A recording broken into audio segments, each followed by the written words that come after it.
What's up, guys? Welcome back to the podcast. We hope everybody's having a great day. We have a very special guest, and I always say special guest, but it's true because we don't get to talk to too many people that were involved in these crazy things that happened here in the Rio Grande Valley. And I think it's super important that we gather their stories, the true stories. So, Robert, what do you think about what's going to happen today, man? Well, we just met Miguel, and Miguel, you haven't told us much, so we're all going to learn his story together, basically, during this podcast.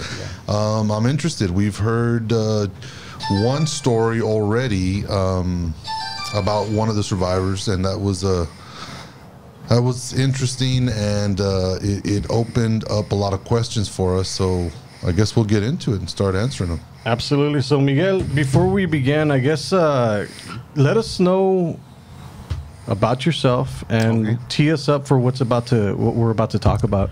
Well, people out there, my name is Miguel Herrera, and know what else to tell you. I live alone. My kids are gone, and just here to experience again, all over again, a moment where it's been in my life for all these past years. How old are you now, Miguel? I'm 58 years old already. 58 years old. How old were you? Yeah, I was maybe like 21, 22. When the bridge collapsed. I'm sorry, when the bridge collapsed. I'm still stuck on the pause. When the bus accident collapsed, yeah. At that time, I had just graduated from TSTI. And I was working for a doctor as a dental technician. And, you shoot me the question, see what I... So were you on the bus that morning? No. I was passing by. Oh, passing by. And at the moment when I was passing by, the bus, the whole commotion already happened. I didn't see the Coca-Cola guy actually crash behind the bus, but I experienced a moment where the bus was already collided in the water, which is 20 feet high, 20 feet in the air, and 10 feet on the water. Mm-hmm. But that moment, I stopped my car and I saw down. I saw most of the kids already. Some of them were like half bodies out by the window, and some of the kids were just trying to swim across, and some of them were just on top of the bus. Was the bus already on its side? Or? It was flat on the water. It was already on the underwater. So the kids were actually just standing up, and at the moment, the kids who know me, they were calling my name, Mike, and I go, damn, man, I freaked out, man, and it was just a moment of craziness to me because, I don't know what it got to me that, like I said, it's 20 feet high, 10 on the air, and 10 on the water. So I was like trying to find a way how to get in there. There's this traffic rails, and there's like trees and grass. So at that time, I got on the car and I drove back to the nearest home, and I got a water hose. I tied it by the rail and I started going down, and I took a dive for it. And before we go any further, kind of explain to us what life was like back 33 years ago when this happened. Like, what was life back in Alton, Texas? Well, I don't understand what you're trying to ask me. What were there vehicles there? Were horses? What was life like? Oh, the demographic. Alton, the area is like a very poor area.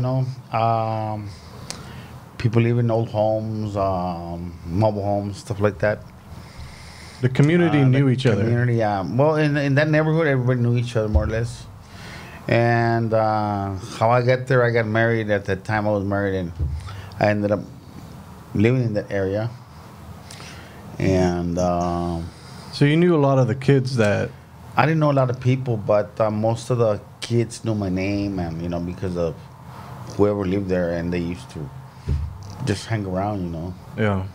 Todos del barrio. Todo el barrio. Es like a barrio thing. No, pues es que todos se conocen. Sí. Si no estás en barrio, estás en ranchito, and everybody knows who the ranchers are. Yeah. So then you went and got a water hose. Water hose. And tied it to the railing. And started lowering yourself down. Started lowering myself down. At the moment, I just took a dive for it. And I don't know why I did it. It just so happened, that I am not a very good swimmer, and I wasn't a very good swimmer back then. I knew how to swim, but I didn't know how to save lives or actually swim like maybe not even 5 feet in the water. But at that moment, from the rail to the bus accident, it must have been maybe 10 feet away or so. And I just took a dive. I saw the kids starting getting emotional. No, see, yeah. I mean, they're children, son yeah. chavalos. And I took a swim for it, and I just went over. Did you manage to get onto the bus? No, I was just in the water. And first kid that I saw alive just pulled it with me. And I kept on swimming and pulling. And I would tell him, help me out, help me out. And at the point, I was trying to get across to where there's a little island where the water just hits the caliche pit, the wall, and then it comes back, like a wave.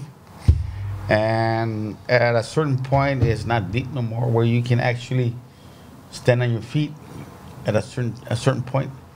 So I managed to get to that point because I would keep on telling the kid, to help me out, to save his life. So I got to the point where I could stand on my feet, and I just pulled him. ¿Cómo estaba el agua? I was freezing cold. The agua estaba mugrosa.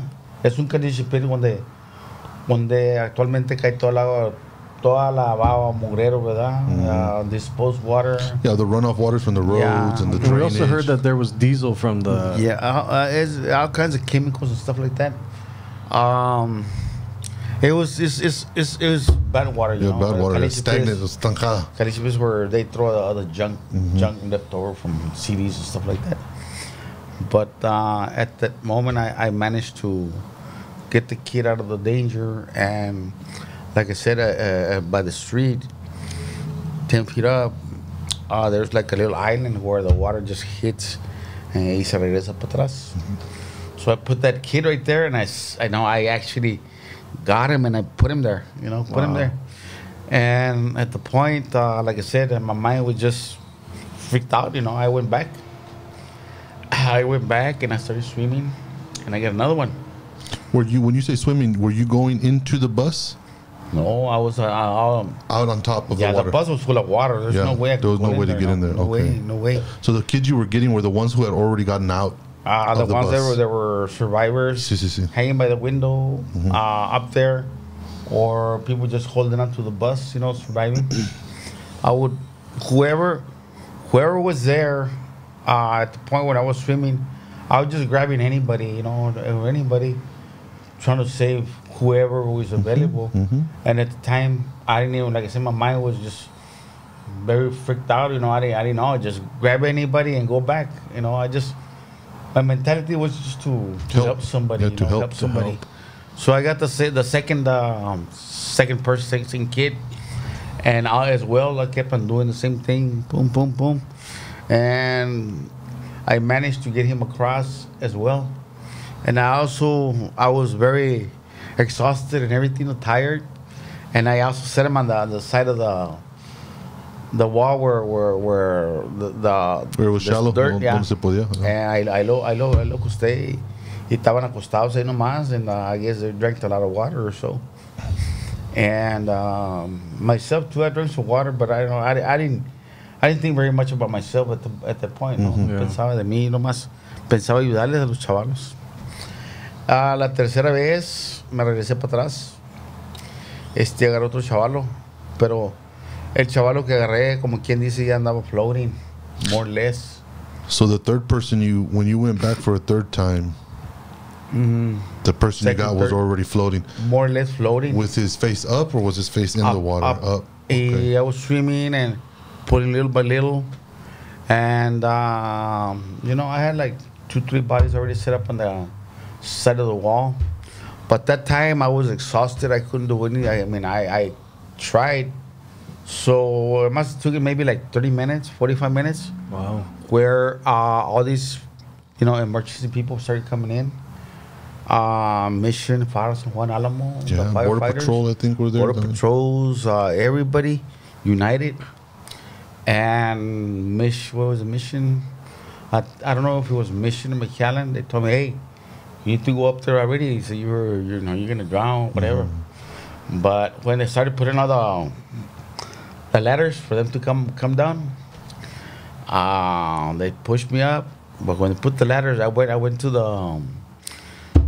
the fire truck and I started getting some life jackets. I got about 4. I got one on.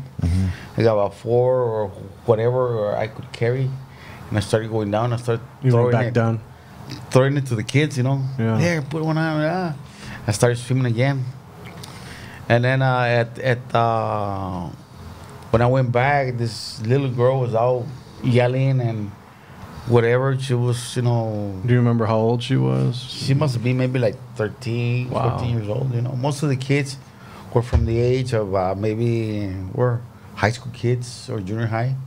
Maybe from, say, 12 to like 18, 18 correct? more or less, going on 18 or 17. Because I have a 13-year-old daughter, and I can just imagine. No way, this, man. like, Yeah, it's ridiculous. I know at that point, myself, I was scared. I was freaked out, like I said, and very emotional, and emotional in a way where I just wanted to, you know, I was already there. I was trying to do a good as much as you can, with the kids. So this last person that I got, it was a young girl. She didn't know how to swim or anything. Just kept on getting on top of me and on top of me. And I was going underwater. Damn. Underwater. Kept on drinking water. And then I would push her away, get her off of me, to get off my back or whatever. And I would pull her little by little, and she would get up again on top of me. And I was underwater, drinking a lot of water. And just imagine what's going through your head and then her head at the same time. It's just full survival mode right it's there. difficult. Before I dropped out of high school, I was in La Jolla High School. I was in the swim team, and part of our training and our exercises would be to get certified as lifeguards. You know, and we would have to go through simulations of where somebody hysterical is the person you're trying to rescue. Yeah. And I'm sitting here listening to that and getting, my hands are sweaty, because when somebody doesn't know how to swim and they're trying to claw onto you to try to stay above water, save themselves, you know. You become the raft that they want to rest on. Yeah. And then before you know it, you're not swimming. You're fighting for your own life too, and then nothing happens. So you're ingesting this murky, crappy water that has diesel in it. Yeah, I did. What's going through your head at that time? Well, like I said, at that moment, I thought I was going to drown. No, see? No. Hold on. Yeah, no, it's okay, man. Go ahead, take your time. It scares me.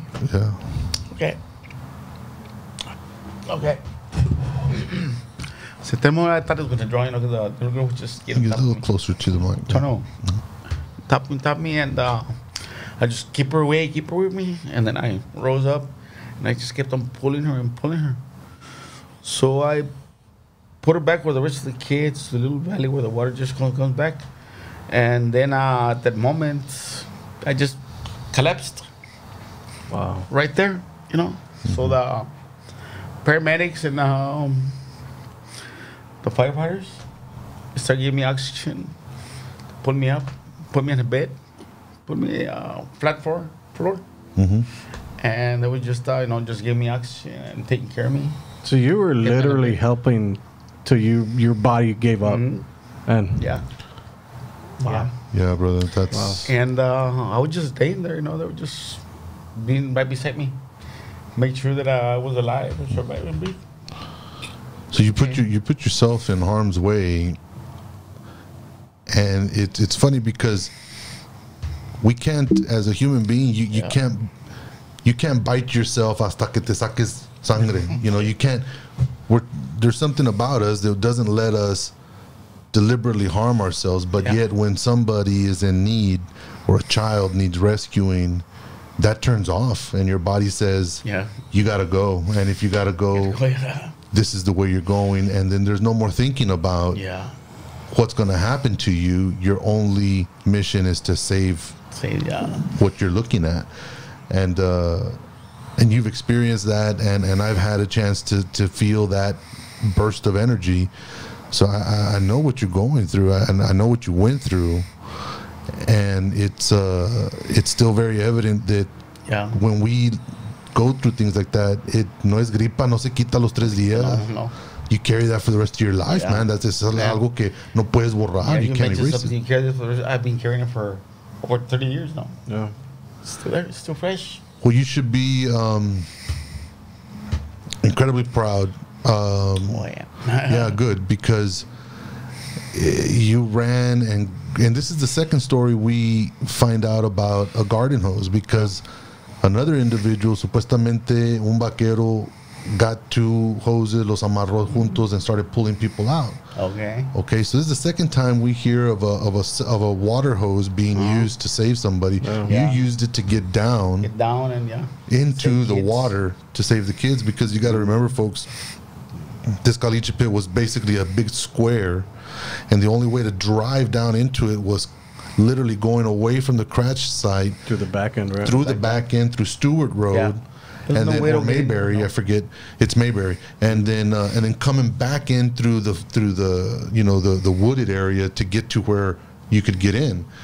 This gentleman here tied a water hose to a post and lowered himself into the muddy, diesel, ugly, stagnant water, and swam to the bus and relieved kids of their worry, got them to safety, and almost lost his life doing it. So that's amazing. It's a very emotional moment, what happened. Now there's been 30 years, like I said, it's still fresh in my mind. I can remember every step.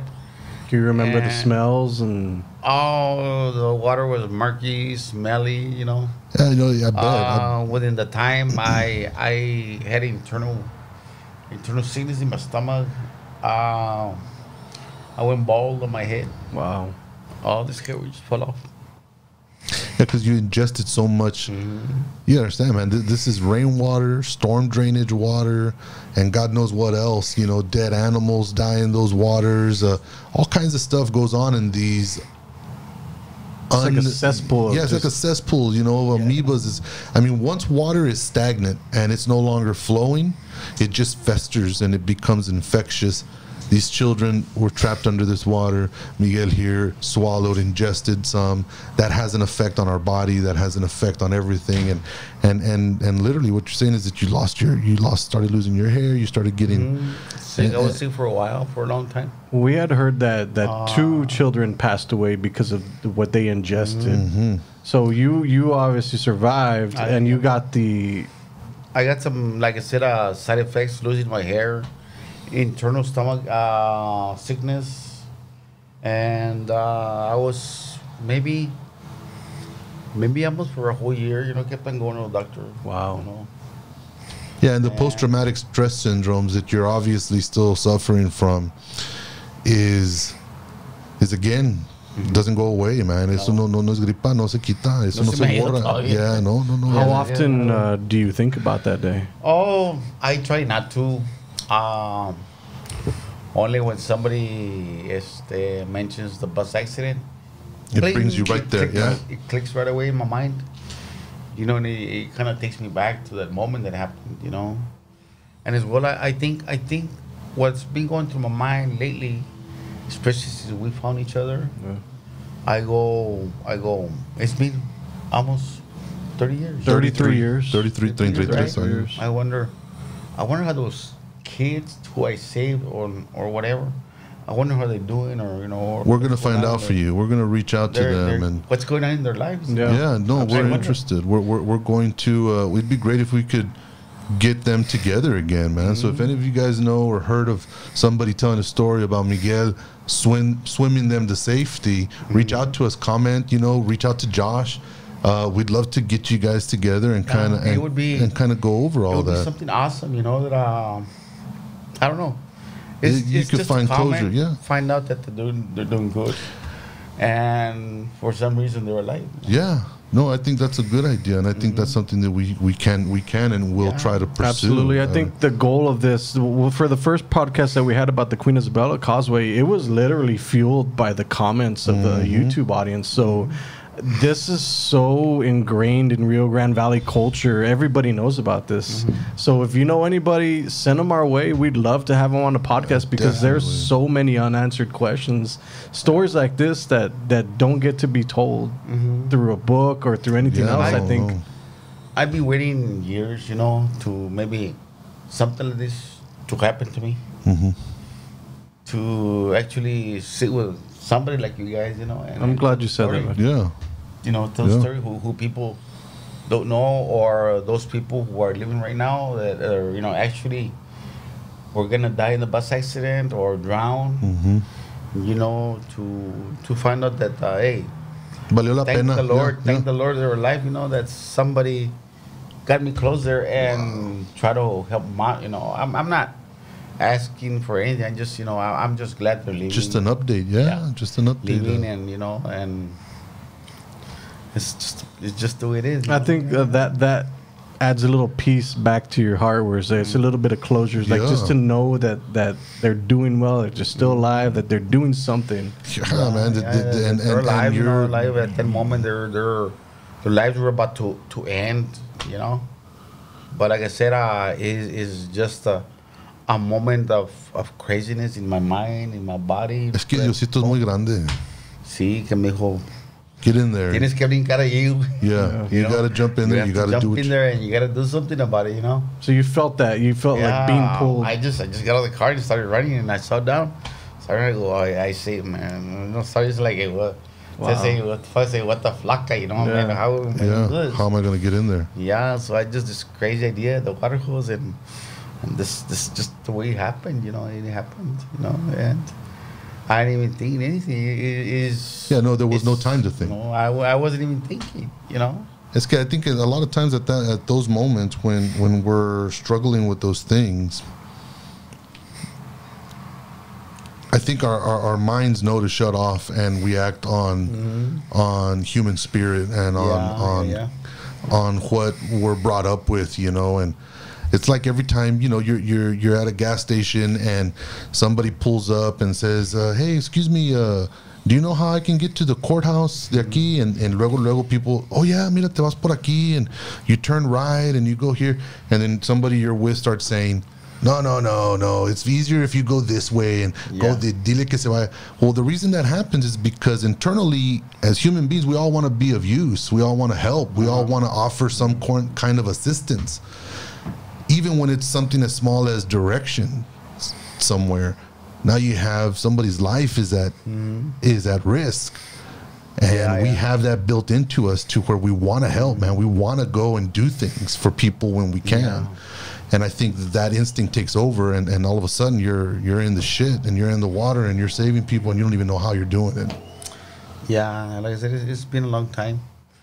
Every year that goes by, I don't know for what reason it is, but I've been wanting to join the group that hangs around there on the Calichepe, Oh, really? The ceremonies. But I don't know what it is. For some reason, I end up missing it, Yeah, no, you should go. You should go. I want to go. And you should be there. Every year that passes by, a lot of comments. I get a lot of comments on Facebook, that they thank me. Even people from California, people from Utah, all over, who know about the bus accident. They send me comments, good comments, and ratings and stuff like that, which it makes me feel good, man. Yeah. Makes me feel wonderful, People who do not live in the valley know what happened, and they know about me, which most people here in the valley don't even know. Yeah, a lot of people they know about the bus accident, but they don't know the magnitude of it, and the story about the people who did everything they can and more to the point to where they're risking their own lives. They don't know those stories. All they know are the details. A bus got hit by a Coca-Cola truck. There was a big payout, and 20-some kids died. Yeah. And we need to change that, and that's what Josh and I are working on. Yeah, last year, excuse me, I'm gonna some officers from up north, officers, you were thanking me and giving me good comments, and thank the Lord you were there and saving these kids. And I didn't even expect all of that, but when I opened Facebook comments, all of that was in there, and it was around that time when the bus same date the bus accident happened. Yeah, that's part of our goal is to share these stories, because like I said before, I feel a lot of people, they forget about these stories. They forget about the people that were involved, and it's such an important thing to keep the memories alive. Like with the Queen Isabella Causeway collapse, I go back to it because that's the first time that we ever got to meet the people that were part of it, and now we're getting to meet the people that are part of this. And I think it takes on a different approach for what we're doing with the podcast. Or with a documentary to be able to celebrate the people that were part of it, and not only to remember the lives, but the people that made it possible.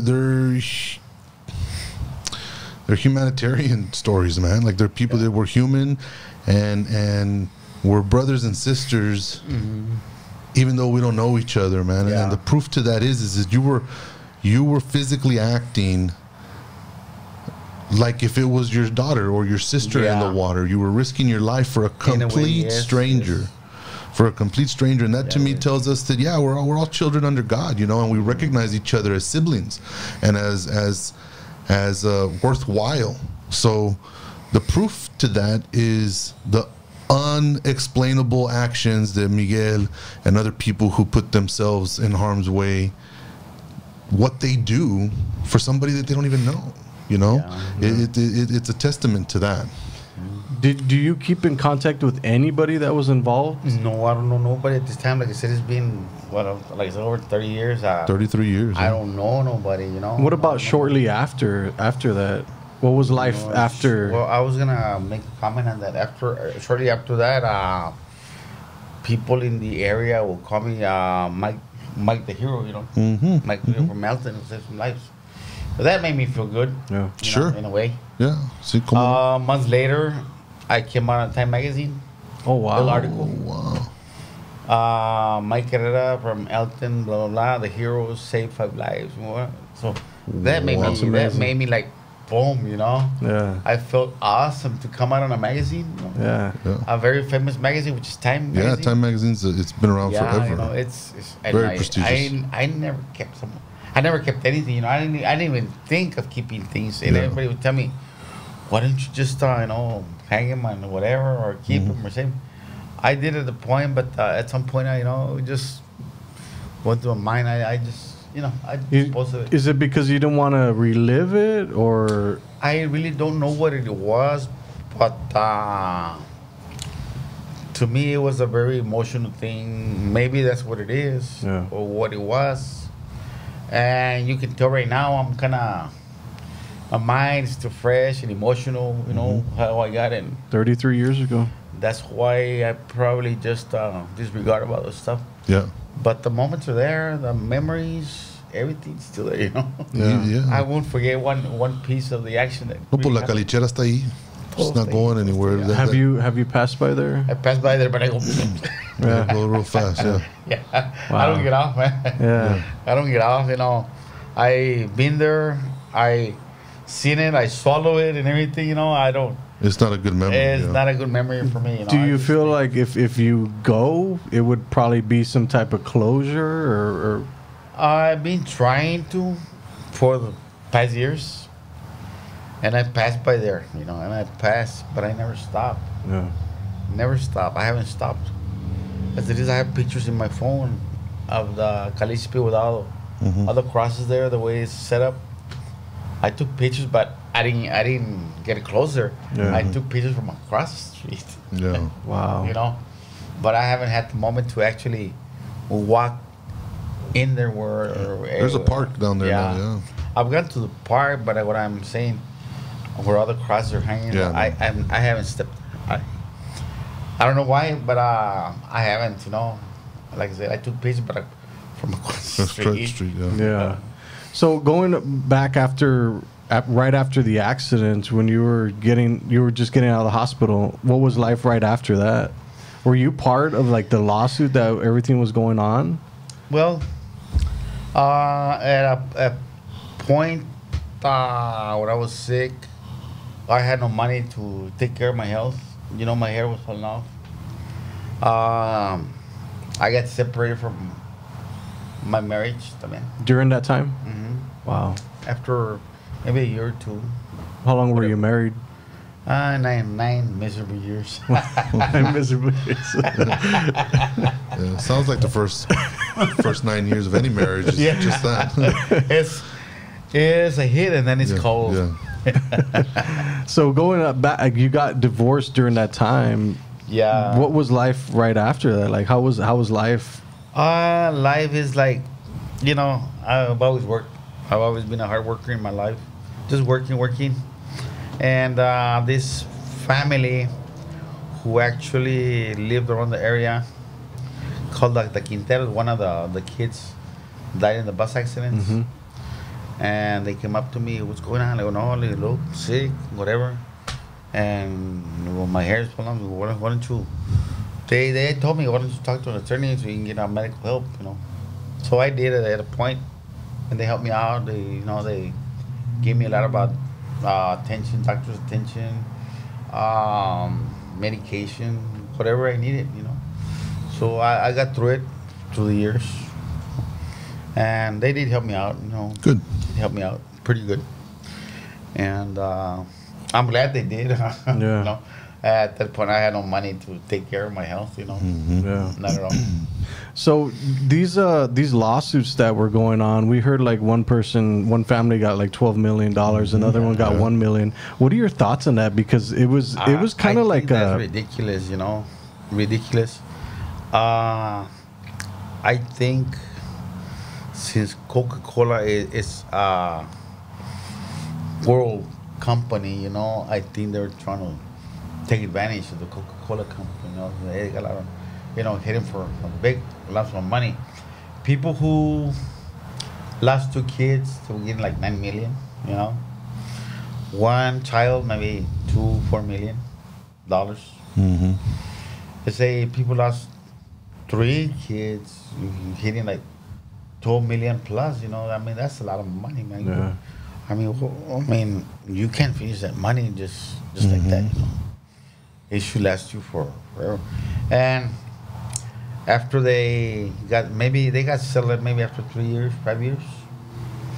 Because they gave me some money after 5 years. It took me a long time. So I struggled through the 5 years. 5 years, 5 years, and at the same time being sick and whatever I went through. But it happened. But I'm saying these people who got all this money, mega money, $12, $9, $10 million, man, they were going crazy, buying new cars and mansions. I don't know if you got the family. No, so talk about that, because I'm super interested. Like what was going on like right after that? These people got their money. What was Alton like at that point? Alton at that point was like the city started growing up a little bit more and more, because more people started spending money on homes. People started buying properties. To subdivide. Yeah, to buy acres and stuff like that, and they were making mansions. Wow, mansions, not just a little. So from a little house to huge mansions. They went like rich people, like living in Las Vegas. I would say Alton, Little Vegas. That's what I would put it like. Yeah, I remember. Because if you drive through Alton, maybe through Alton, I don't know, Stewart, Cherry Road, and stuff like that, all you see is mansions, starting from 1 mile line all the way to maybe 4 mile line. Wow. And you see all these mansions with extra properties and animals outside. They living la vida loca. Yeah, no, but it's good. They're humble people, and they come into money, and they want to buy all their dreams. Because the one dream they have was taken away from them. The dream to see their kid grow up. Yeah, and within that, like I said, within that point, maybe when they started getting their money, that's people started going crazy around that area. Just going right and left, buying properties and new cars. It's nothing usual that you would see before that happened. You would see all these humble people driving old cars, and just being humble. But after that, they became rich, from. Were there consequences of them getting all that money, and now all of a sudden they're just buying all this stuff? I didn't quite understand what you're trying to ask. I guess what did they falter? Like, was there bad stuff that happened after they got the money? Because it's kind of just like a Band-Aid. Well, I don't recall very much about that, but I would hear that after getting all the money, their kids start getting in trouble, crashing, or stuff like that. There's several stories of siblings, brothers and sisters that came into money when they lost somebody in the bus accident. That those kids would later on get into accidents and get into the trouble with law and stuff like that because of the amount of money they had access to and the things that they were doing. I actually have a family member from my mother's side of the family. One of the I don't even remember her name because I knew it. My mom told me, family told me that she was a family member. The young girl who died on the bus accident, it was probably a late cousin or something like that. Well, al papá de la muchacha esa le dieron como 4 millones, 5 millones, and the guy was very humble from Mexico, Yeah. And once he got that money, man, he explored life, he started buying properties and apartments and stuff like that. So the guy never worked again, he just living his life, out of, per se, money for a life, Yeah. And I haven't heard from him. He just vanished away from family. Really? And everything. But I do know that has probably like a finance company and he has rental homes, stuff like that. So they save el dinero. Yeah, I haven't heard anything from for years, for years. Wow. So, I would imagine people at this point of life, which has been 33 years from there, I don't think those $9 million didn't do would last that long, Yeah. Because people were just going crazy, spending the money Just like blowing crazy. money. Yeah, blowing it like you don't have money and you got it, you're gonna go Crazy, yeah. Crazy, Dice un dicho en español que el que nunca ha tenido y llega a tener, hasta loco se quiere volver. Oh yeah. Have you heard that before? Sí, My dad would sí. say it all the time. Yeah. And it's true, man. He who has none and all of a sudden has it all Yeah. usually loses his mind. Yeah. And it's true. It is true with people who win the lottery, and it's true with people who get settlements for the loss of loved ones. We get it, and then you're trying to feel better. You're trying to recuperate some kind of feeling over what you lost, and now you have the ability to go buy your distractions. And sometimes buying a distraction means buying a home or buying a car or taking a trip. Yeah. Well, all of that stuff depletes the money that we're given to heal with, not to buy our distractions. So it's just a lack of understanding what happens when you get the money. I kind of went through that stage, part of my life when Coca-Cola offered me some money. I was remarried, younger lady, and I was older. And my dad, I was in this marriage and then getting into another one. Getting up one horse and climbing on another horse. Put it that way. Yeah. And my dad would see me. I didn't keep the money under my name. I just, my dad. My dad was like my right arm. My friend. Sure. And he would tell me, "No seas pendejo." I go, "What do you mean?" Because I was drinking and having a great time. I never had that money in my life before. And going to the island and whatever. And he told me, "No seas pendejo." It's just a comment where we're talking about money where you can blow it when you never have it. My dad made the comment. He goes, "Mijo, ven para acá." He goes, "No seas pendejo." I go, ¿de qué está hablando usted? Dice, "No seas pendejo. Si ese dinero que tienes, hazte una pinche casa. El dinero que te va a acabar y te va a llevar la madre." Told me. Once it's gone, it's gone. Yeah. So I listened to him, Yeah. I put the money to use. I made me a house. Good. Made a house, bought a car, Wait, the house is gone already. Too. Yeah. So the mentality there of the people, it was a very community. It was common sense. Like this is how we live. We live a humble life. The barrio, humble people, you know, and they just go crazy once you got the money in your hand. In your hand, yeah. Yeah. I would say that people, you know, probably never had maybe $1,000, $2,000 on their hands. And now they have more. But once they receive $1,000, they go, "Oh my God, man! Look how much money I have." Well, imagine all the money they got, man. It's crazy. Interesting.